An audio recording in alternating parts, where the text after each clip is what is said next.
નમસ્કાર વિદ્યાર્થી મિત્રો, સ્વાગત છે તમારું YouTube channel live for education પર। વિદ્યાર્થી મિત્રો, આજે આપણે વાત કરીશું તમારા ધોરણ 6 વિષય ગુજરાતી પ્રશ્ન બેંક પ્રકરણ નંબર 1 થી 3। સમય આ માટે તમને 1 કલાકનો મળી રહેશે। કુલ ગુણ 25 છે। તારીખ 10/8/2024ના રોજ લેનાર એક્ઝામ છે એમના વિશે વાત કરીશું। ઓકે, તો વિદ્યાર્થી મિત્રો ચાલો સ્ટાર્ટ કરીએ પ્રશ્ન નંબર 1 થી। તો અહીંયા આપેલ છે કે પ્રશ્ન નંબર 1, કોઈપણ એક ફકરો પસંદ કરી તેના આધારે પ્રશ્નોના ઉત્તર લખો। 5 માર્ક્સ છે, 5 ક્વેશ્ચન પૂછાવાના છે। ચલો સ્ટાર્ટ કરીશું ક્વેશ્ચન નંબર 1 થી।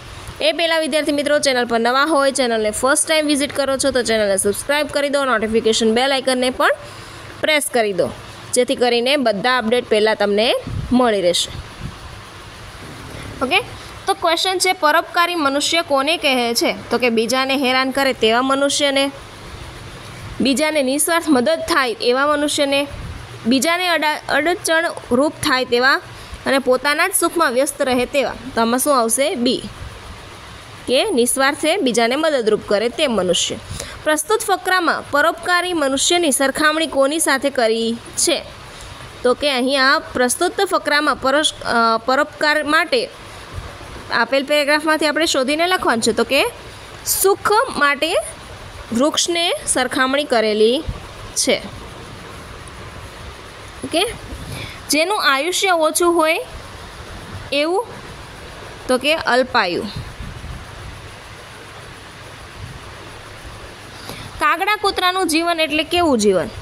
કેવા વ્યક્તિનું જીવન નિરર્થક છે? તો આ ક્વેશ્ચનમાં જવાબ આવશે કે જે બીજાને માટે જીવતો નથી તેનું જીવન નિરર્થક છે। ઓકે, અને જીવા ખાતર જીવે એવું તો કાગડા કૂતરાનું જીવન। જે મનુષ્ય જીવા ખાતર જીવતું હોય તેનું જીવન કાગડા કૂતરા જેવું છે, અને બીજા માટે જીવતો નથી તે નિરર્થક છે। ક્વેશ્ચન નંબર 2, વિદ્યાસાગરે બાળકને ભીખ ન આપી કારણ કે?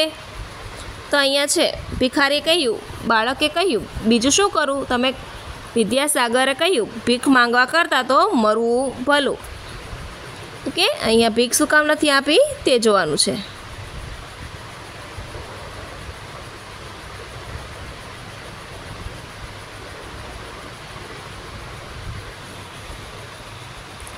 વિદ્યાસાગરે બાળકને ભીખ ના આપી કારણ કે વિદ્યાસાગર પાસે ભીખ આપવાના પૈસા નહોતા। વિદ્યાસાગર બાળકને ભીખ આપી લાલચ બનાવવા નહોતા માંગતા, ભીખ આપવાના વિરુદ્ધ હતા અને બાળકને ભીખ આપીને બગાડવા માંગતા હતા। તો શું આવે? બી, કે વિદ્યાસાગર ભીખ આપી લાલચ બનાવવા નહોતા માંગતા। ઓકે, વિદ્યાસાગરે બાળકને પગભર કરવા શું કર્યું? તો કે એના માટે થોડા પૈસા આપી પગભર કર્યો, રોજગાર શોધી આપ્યો, ખૂબ લડ્યા કે શિખામણ આપી? તો કે શિખામણ આપી। પગભર થવું એટલે કે પોતાના પગ ઉપર ઊભા રહેવું, બીજાના આશ્રય વગર ટકી રહેવાય તેવા થવું એટલે કે સ્વાશ્રયી બનવું, કે કામ ધંધો કરવો કે ભીખ માંગવી? તો પગભર ઊભું થવું એટલે કે કામ ધંધો કરવો।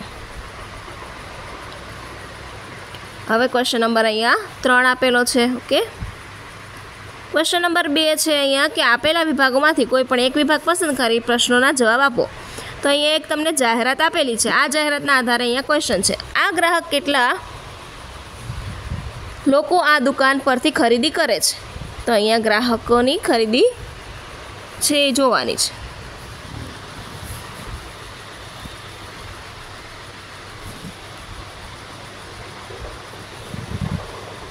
અહીંયા આવશે 100 તો કેટલા આવશે? 177। અહીંયા આગળ એકડો નથી પણ જવાબ ડી આવશે। કે ગ્રાહકને કયા સંજોગોમાં વસ્તુ બદલી આપવામાં આવશે નહીં? તો અહીંયા હશે નોંધ છે કે 1500 કે તેથી વધુ રકમની ખરીદી પર 10% વળતર આપવામાં આવશે। માલમાં ખામી જણાશે તો વસ્તુ બદલાવી આપવામાં આવશે। જો માલમાં ખામી નહીં જણાય તો વસ્તુ બદલાવી આપવામાં આવશે નહીં।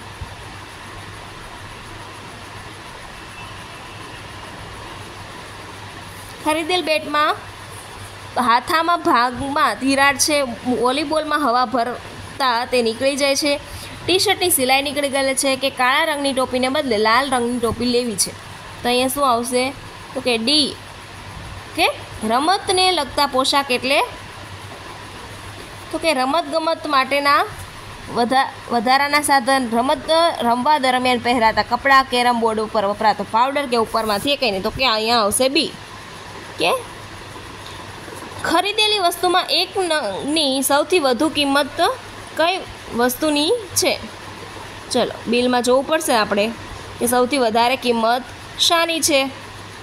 ઓકે, તો કે સૌથી વધારે ક્રિકેટ બેટની કિંમત છે. ક્રિકેટ બેટની સૌથી વધારે છે. એકલવ્ય સ્પોર્ટ્સ સેન્ટરમાં કઈ વસ્તુ મળતી નથી? દડા, હોકી સ્ટિક, સ્ટમ્પ કે ખુરશી? તો કે ખુરશી નથી મળતી. આવી રીતે અહીંયા તમને સમયપત્રક આપેલું છે. ઓકે, આ પ્રમાણે તમારે નીચેના પણ ક્વેશ્ચનનો આન્સરનો જવાબ આપવાનો રહેશે. અહીંયા પછી આગળ વિભાગ 3 છે, એમાં પણ ક્વેશ્ચન આપેલા છે. કે વિભાગ હવે ક્વેશ્ચન નંબર 3 જોઈએ. નીચે આપેલા વિભાગોમાંથી કોઈ પણ વિભાગ પસંદ કરી માંગ્યા મુજબ જવાબ લખો. આપેલા શબ્દનો ઉપયોગ કરી અર્થપૂર્ણ ફકરો લખો. સૂર્ય, ચંદ્ર, ધરતી, દિશા, નવાઈ, અંધારું. આ લખવાનું છે. ઓકે, આના બધા જ માંથી ટૂંકમાં વાર્તા લખવાની છે. રસ્તો, પથ્થર, ચિઠ્ઠી, સોના, મોહર અને ઇનામ. વિભાગ 3માં પાત્રો આપેલા છે. અગ્રજ, અજય, જાગૃતિ અને સ્થળ પ્રાણી સંગ્રહાલય. પુત્ર, પિતા અને માતા ત્રણેય પ્રાણી સંગ્રહાલયમાં જાય છે, તેના વચ્ચે સંવાદ લખવાનો છે. ઓકે, હવે પ્રશ્ન નંબર 4 જોઈએ. આપેલા વિષયોમાંથી ગમે તે એક વિષય પર લખો. અહીંયા તમને વિષયો આપેલા છે 3. ઋતુઓની રાણી, ઓકે, મેં જોયેલી નદી, મારા યાદગાર પ્રસંગ. હવે વ્યાકરણ વિભાગ જોઈએ. રેખાંકિત જે શબ્દો છે એના યોગ્ય વિકલ્પ પસંદ કરી લખવાના છે. કોઈ પણ 3 છે, તમને 3 માર્ક્સ આ માટે મળી રહેશે. અજયને પુસ્તક વાંચવું ખૂબ ગમે છે. તો અજય જે વ્યક્તિવાચક છે, પુસ્તક તો કે એ પણ એક જાતિવાચક છે. તો શું આવશે? સી. આપણે આપણા મિત્રની મદદ કરવી જોઈએ. તો આપણે અહીંયા 2 છે, મિત્ર અને મદદ. મદદ છે એ વ્યક્તિને તો કે ભાવ છે, જ્યારે મિત્ર છે એ એક વ્યક્તિ છે. મિત્ર જાતિવાચક તો એ આવશે પહેલામાં. ગામનું શિવ મંડળ હરિદ્વારથી ગંગાનું પવિત્ર જળ લાવ્યા. તો અહીંયા શું આવશે? સમૂહવાચક ને દ્રવ્યવાચક. મંડળ છે જે સમૂહ દર્શાવે છે, જળ જે પાણી દ્રવ્ય દર્શાવે છે, તો કે બી આવશે. પંખીનું ટોળું વાયરાઓની પાછળ પડ્યું. તો સમૂહવાચક છે, ટોળું છે તો ઓકે, અને પાછળ પડવું એ જાતિવાચક છે. ઓકે, તો શું આવશે જવાબ? ડી. અમદાવાદ ખૂબ મોટું શહેર છે. અમદાવાદ અને શહેર. ઓકે, શહેર તો અહીંયા આવશે વ્યક્તિવાચક અને સમૂહવાચક. મારા હાથે કાચનો ગ્લાસ તૂટી જતાં મમ્મીએ મને ખૂબ ગુસ્સો કર્યો. ગુસ્સાનો ભાવ દર્શાવ્યો છે. ઓકે, અને બીજું શું છે? કાચનો ગ્લાસ. ઓકે, અરવિંદભાઈને આખું ગામ આદર આપે છે. આદર આપવું અને અરવિંદભાઈ વ્યક્તિ છે. ઓકે, અને આદર આપવો એ ભાવ છે. તો અહીંયા આવશે એ વ્યક્તિવાચક અને ભાવવાચક. તો વિદ્યાર્થી મિત્રો, એવી રીતે અહીંયા બીજા તમને આપેલા છે 2, તે તમારે કમેન્ટ સેક્શનમાં મને કમેન્ટ કરીને જણાવવાનું છે. ઓકે, હવે બ છે. નીચેના કોષ્ટકમાંથી નામ અને વિશેષણ યોગ્ય જોડો બનાવી તમારે તેના આધારે વાક્ય બનાવવાના છે. કોઈ પણ કેટલા લખવાના છે? 2. તળાવના કાંઠે બેઠેલા હંસ સુંદર હતા.